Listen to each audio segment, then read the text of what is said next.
11% des jeunes filles sénégalaises ont eu recours au planning familial. 11 d'entre elles ont eu des rapports sexuels avant l'âge de 15 ans. Pour beaucoup de personnes rencontrées, la sexualité précoce ne fait pas partie des mœurs africaines. Elles estiment que les parents ont failli à l'éducation des enfants. Des Fatim Lo, reportage. Les religions et la tradition, qu'elles soient sénégalaises ou africaines, recommandent aux jeunes filles de rester vierges jusqu'au mariage.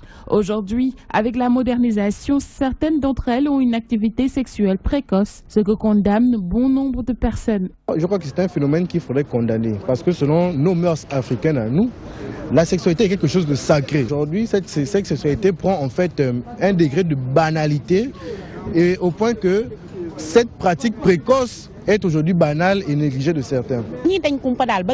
Elles sont curieuses et veulent découvrir ce qu'est la sexualité. Ceci est dû au film qu'elles regardent. De plus, elles sont tout le temps scotchées sur leur téléphone et sur le net. Selon cette femme, la faute revient aux parents qui manquent de vigilance, surtout concernant l'utilisation du net. Quand les filles ont entre 15 et 16 ans, certains parents dégagent leurs responsabilités. Ils ne les contrôlent plus, ainsi elles font ce qu'elles veulent alors qu'ils doivent surveiller leur téléphone, surtout les pages qu'elles consultent sur le net. Pour ne pas tomber enceinte, la plupart des jeunes filles ont recours au planning familial, mais cette méthode ne les incite-t-elle pas à la sexualité précoce? Le planning familial pousse les jeunes filles à avoir une sexualité précoce, parce qu'elles savent qu'avec cette méthode, elles ne vont pas tomber enceintes. La contraception, c'est le moyen en fait. C'est une forme de remède. Et la maladie, c'est la sexualité précoce. Et c'est ce problème-là que l'on veut régler à travers les moyens de contraception. Avoir une vie sexuelle avant le mariage est devenu une chose banale chez de nombreuses filles. D'après l'ASBEF, 11% d'entre elles ont eu des relations sexuelles avant l'âge de 15 ans. Certaines d'entre elles utilisent le planning familial pour ne pas tomber enceinte et pouvoir vivre pleinement leur sexualité. Dispensée la plupart du temps dans les classes de 4e et de 3e secondaire, l'économie familiale est devenue une matière très rare dans les établissements. Ce cours a été remplacé par celui des sciences de la vie et de la terre après la publication de l'ASBEF faisant état de la sexualité chez les jeunes. Les professeurs tirent la sonnette d'alarme. Ils remettent en cause l'éducation des jeunes dans la société, notamment à l'école. Adjara Bonardi. 36% des filles font du planning familial au Sénégal. Parmi elles, 12% sont des élèves. Un chiffre alarmant qui démontre d'après l'étude que l'activité sexuelle chez les jeunes est très intense. 11% de ces filles ont eu des relations sexuelles avant l'âge de 15 ans, ce qui suscite la réaction des professeurs d'économie familiale et de SVT. C'est au vu de l'environnement général, j'allais dire mondial. L'enfant n'est plus isolé dans la famille. L'enfant est à l'école en contact avec ses camarades. L'enfant va sur le net. Les règles, les mesures d'hygiène, comment se comporter pendant les règles. D'accord? Donc la description des organes génitaux. Donc en 3e, on fait des cours sur la grossesse. Dans tout journal que vous ouvrez, vous voyez une nouvelle, un scandale sexuel ici et là. La notion de sexe est devenue tellement banalisée. Plusieurs facteurs sont à l'origine de ce genre de pratique devenue une nouvelle tendance chez les jeunes. Pour beaucoup, les parts de responsabilité sont partagées. Le constat fait dans beaucoup d'établissements au Sénégal est que les matières comme l'écofemme ne font plus partie du programme et que les élèves ne sont pas assez sensibilisés. Oui, j'avoue que au début de ma carrière, nous ne sommes plus tout jeunes.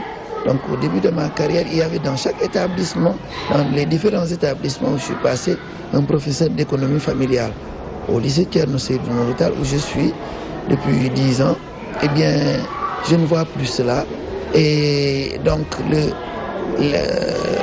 le professeur qui avait une interaction directe avec les élèves de ce point de vue, c'est-à-dire la sexualité, la planification familiale et autres, eh bien, cette interface a disparu.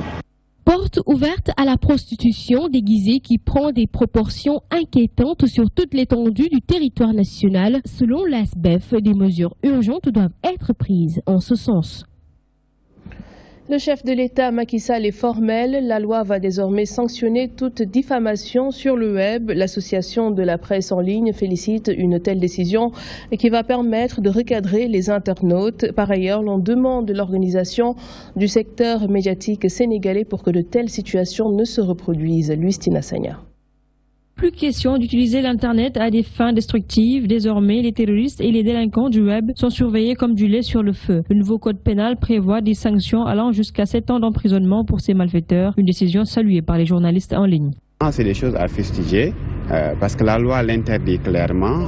On peut donner une information même de faits divers sans pour autant verser dans ce qu'on appelle la pornographie. Les gens qui mettent ce type de contenu, d'abord ils sont mus soit par des règlements de compte ou bien tout simplement par des questions d'ordre pécuniaire, tout simplement parce qu'ils veulent que le site ait le maximum de visites pour gagner plus d'argent. L'association de la presse en ligne demande ainsi une réorganisation du secteur médiatique. C'est très simple aujourd'hui et très facile de créer un espace d'expression sur Internet. On peut ne pas être journaliste, on peut ne pas être professionnel des médias en ligne et avoir la possibilité d'avoir un espace sur Internet et publier du n'importe quoi. En plus des photos déplacées de la danseuse Batio sur la toile dernièrement, Mouss Bourréo continue ses propos déplacés envers les célébrités et pourtant reste indétectable. Les propos injurieux qu'il profère, c'est quand même des choses un peu déplacées et moi je pense que les autorités policières sénégalaises ont la possibilité d'identifier cette personne.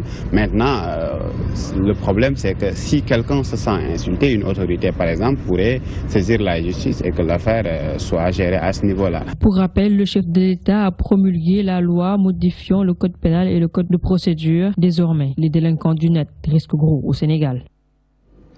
Le secrétaire général du SYNPICS dit être en phase avec le ministre de la Communication concernant la suppression de l'aide à la presse. Pour Ibrahima Khaliloula Ndiaye, l'aide à la presse devait être attribuée uniquement aux organes qui respectent les critères journalistiques, suivant ses explications. Il faut avoir une autre lecture puisqu'il ne s'agit pas simplement de ne pas la donner, mais de faire en sorte quand même que les critères qui ont été édictés et définis pour l'attribution de l'aide à la presse puisse être respectée simplement. Malheureusement, l'esprit a été fourvoyé et on a assisté quand même progressivement à une détention en espèces sonnantes et trébuchantes qui faisait que l'aide à la presse tombait comme une manne financière pour certains. Maintenant, nous, tout ce que nous disons par rapport à ça, c'est qu'il y ait un respect des critères qui ont été définis par le législateur, et ceux qui remplissent les critères puissent en bénéficier réellement. Mais fondamentalement, il faut noter également que nous ne pouvons pas être d'accord qu'on puisse donner l'aide à la presse à ceux qui maintiennent des travailleurs dans une certaine précarité, qui les exploitent à longueur de journée ou bien de mois, mais également qui ne respectent pas la convention collective, qui ne recrutent pas un minimum de professionnels, qui licencient des journalistes, mais aussi qui ne reversent pas des cotisations sociales. Donc, si tant est qu'il y a des gens qui postulent l'aide à la presse et qui ne respectent pas les critères, nous sommes en phase avec les propos du ministre. Après les autorités administratives du groupe scolaire Yavuz Selim, c'est au tour des parents d'élèves et des associations de droits de l'homme de dénoncer la confiscation du groupe par le gouvernement de Erdogan. C'est à travers la pression exercée par le gouvernement du Sénégal qui veut confier la gestion à la Fondation Marif. Les parents d'élèves disent niet à une telle forfaiture. Ababakar Sadirtop. L'étau se resserre davantage. Le groupe Yavuz Selim ne veut pas se laisser faire. Les associations des droits de l'homme entrent dans la danse. L'État du Sénégal commettrait la plus grosse bêtise historique s'il allait jusqu'au bout de cette action qui consiste à retirer l'agrément, à retirer l'autorisation de Yavuz Selim et à aller chercher une fondation étrangère pour venir gérer les écoles de Yavuz Selim. Ce serait violer ses propres lois. L'objectif initial, c'était fermer les écoles. Ils n'ont pas pu le finir, ils mettent en place une fondation. Maintenant, cette fondation veut reprendre les écoles. Donc, nous ne sommes pas dupes. Nous savons que cette fondation est venue pour fermer l'école. Et surtout, décider à un moment où les enseignements sont engagés, on est en pleine année scolaire, qu'on veuille changer d'administration, qu'on veuille changer de corps professoral, c'est justement fermer l'école. Les parents d'élèves rejettent totalement la venue de la Fondation Marif, qui doit se substituer au groupe Yavuz Selim. Nous les parents, ce que nous avons de plus cher, c'est ce que nous avons confié à Yavuz Selim. Nous avons confiance en ce système éducatif. Nous n'avons pas confiance en Marif. Je le dis clairement, nous n'avons pas confiance en Marif. Une association qui recrute des enseignants de niveau bac pour venir enseigner des élèves qui sont en classe de terminale, nous n'en voulons pas. Si le gouvernement persiste sur cette décision, nous allons sortir. Confier aujourd'hui le système, le groupe Yavuz Selim à une association inféodée à M. Erdogan, c'est tuer ce groupe, mais c'est créer un mouvement de désaffection des parents, de désamour des parents. Le combat du président turc Erdogan pour la fermeture des groupes scolaires Yavuz Selim dans le monde se heurte à la détermination des parents d'élèves. Ces derniers ne comprennent pas, disent-ils, l'attitude du gouvernement sénégalais. Le retrait du permis de conduire après 2 accidents constatés, telle est la sanction proposée par la commission transport de l'Assemblée nationale. Une proposition rejetée par le syndicat des routiers du Sénégal. Pour le secrétaire général Mansour Ndir, cette décision doit être discutée par tous les acteurs du transport. Son collègue Alassane Ndiaye estime que c'est la délivrance du permis qui doit être revue. Pour Gorahouma, la loi est bonne, mais elle doit s'appliquer à tous. Les précisions de Code Ndiaye. Le retrait définitif du permis de conduire après 2 accidents n'est pas du goût de certains syndicalistes du transport. Le secrétaire général du syndicat des routiers du Sénégal appelle à de larges concertations avant toute prise de décision. Il faut des discussions et pas une démarche unilatérale. Les syndicalistes qui l'approuvent, cela les engage. Mais nous sommes totalement contre. Vous voyez, cette question nécessite une large adhésion des acteurs. Son camarade syndicaliste embouche la même trompette. Pour lui, l'État doit revoir la manière de délivrer les permis de conduire. Je ne parlais pas d'une manière anarchique, mais d'une manière corruptionnelle. Mais ce qui se passe aujourd'hui au Sénégal, c'est quoi? Moi, je suis dans un garage, je lave 2 ans, 3 ans, 4 ans après. J'ai un frère qui est aux États-Unis qui m'envoie 50 000 ou 100 000 francs. Je vais au service des mines, on me délivre un permis, je paye. L'Union des routiers du Sénégal approuve la proposition, mais souligne toutefois qu'elle revêt un caractère sélectif. La loi n'est pas faite uniquement pour les conducteurs de Ndiaye ou des camions, cette place, je ne sais pas là, les professionnels. La loi doit s'appliquer à tout le monde. Encore, je ne suis pas d'accord si on parle de permis de conduire. Puisque si on se dit le retrait du permis de conduire, les calèches à qui nous partageons la route ne sont pas, ils sont à l'abri. Les piétons qui devaient passer par les passerelles ou les passes de sécurité et qui font d'autres choses, s'il y a accident, ces catégories aussi à l'abri. Les 2 roues, ils n'ont pas de permis, donc ils sont à l'abri. Donc moi je crois que la loi doit au moins s'appliquer sur les usagers de la route. La commission transport de l'Assemblée nationale compte introduire cette loi pour réduire le nombre d'accidents. Une proposition qui n'enregistre pas l'adhésion de tous les syndicalistes car divisés sur la question. À Dakar, beaucoup s'activent maintenant dans la vente de téléphones portables. La particularité ici, c'est que parmi ces vendeurs, l'on compte également les ambulants. Du côté des clients, si certains préfèrent acheter chez ces derniers pour payer moins cher, d'autres restent méfiants. L'on ne souhaite pas acheter un téléphone volé, dit-on. Toutefois, les commerçants rassurent que les appareils sont garantis. Voilà, Adjara Ndiaye. Le marché alizé attire beaucoup de personnes qui surfent sur la vague des nouvelles technologies. Les vendeurs de téléphones portables ne se plaignent pas car ils se frottent bien les mains. Il y a un très fidèle qui, avant de venir, il appelle avant de venir. Ils sont très confiants en nous. Bon, ici marché alizé, c'est un lieu très, très tranquille, quoi. Les gens travaillent normal. Bon, tous ceux que vous voyez ici sont des responsables de famille. En plus, on travaille, on te fait ce que tu veux normal, on te donne original. S'activant dans l'informel, certains commerçants n'assurent pas la garantie de leurs produits après transaction, ce qui installe le manque de confiance chez les clients. Les portables deuxième main, à mon avis, ce n'est pas sûr, à moins que vous l'achetiez chez quelqu'un que vous connaissez bien. Cependant, cette dame, trouvée sur place, opte pour les téléphones portables de ses cantines qui offrent plus d'avantages selon elle. Au début, vraiment, j'ai eu du mal à venir. J'avoue que je venais à côté, à l'agence d'un opérateur, et c'est là que je les ai découverts. Donc, depuis lors, je prends tous mes accessoires ici, et si je veux changer de téléphone, je les appelle aussi, et ils se déplacent. Donc, c'est plus la flexibilité qui m'arrange par rapport à toute autre chose. D'autres acheteurs, pour avoir une garantie et de peur d'acheter un portable volé, préfèrent aller dans les boutiques agréées. Par rapport à l'aspect sécuritaire, c'est là-bas le bas blesse, c'est là-bas le problème. Pourquoi le problème? Parce que vous pouvez prendre un téléphone que quelqu'un a volé, surtout un téléphone Android que quelqu'un a volé. Et si vous avez ce téléphone-là, malheureusement, si ça tombe sur vous, le gars peut vous repérer. Parce qu'aujourd'hui, je dis même à certaines personnes, évitez de prendre les téléphones de deuxième classe parce que ça peut être issu ça peut être un téléphone que quelqu'un a volé et vous donne ça sur le marché.